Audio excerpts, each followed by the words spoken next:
So what we're going to look at in this slideshow is the aggregate demand curve. So the aggregate demand curve is similar to the demand curve that we did in micro. Now we've moved on to macro and we're going to be looking at the aggregate demand curve.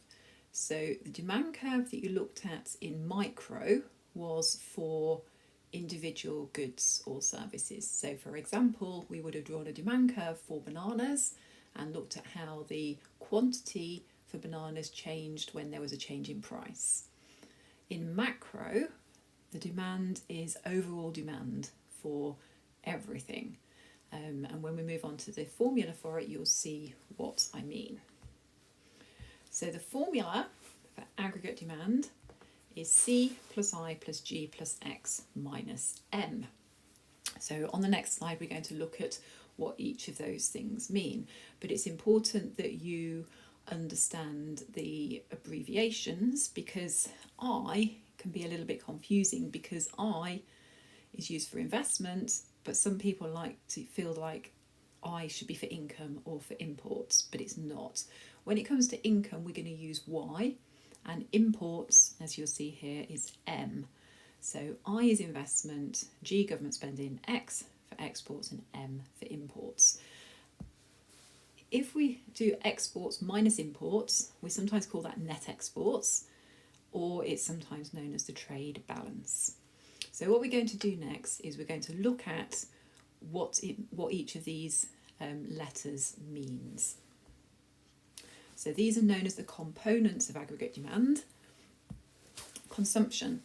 So consumption is consumer or individuals spending on goods and services. So it's everybody's spending added together.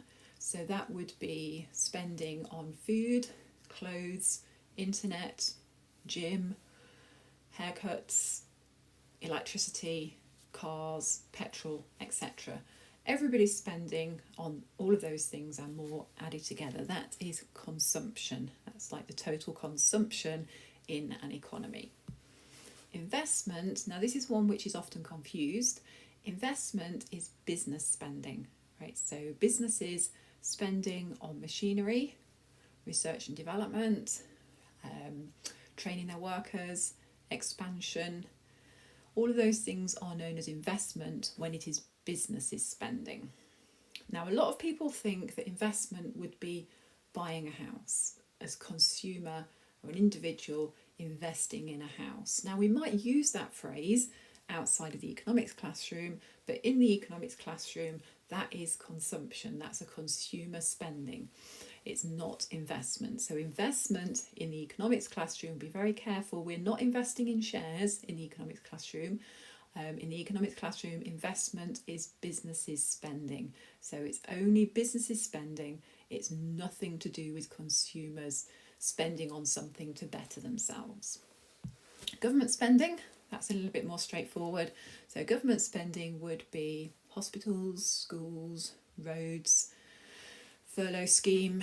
That would be government spending. Exports, that is when we spend money, it's when foreigners spend money on our goods. So it's our goods being bought abroad. Imports, that would be us buying foreign goods, or if we were to go on holiday to another country, that would be an import because we are buying their goods. So those are the 5 components of aggregate demand. It's important that you understand what each of those means.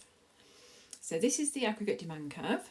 It's downward sloping like the normal demand curve, but we need to make sure we label the axes correctly, because if you don't, then you will lose marks in the exam. So you need to make sure you've labelled the axes price level, not price. In micro, it was price because we were looking at the price of bananas. So we could say it was 30p, 40p, 50p. But now it's price level, and that is because it's an average.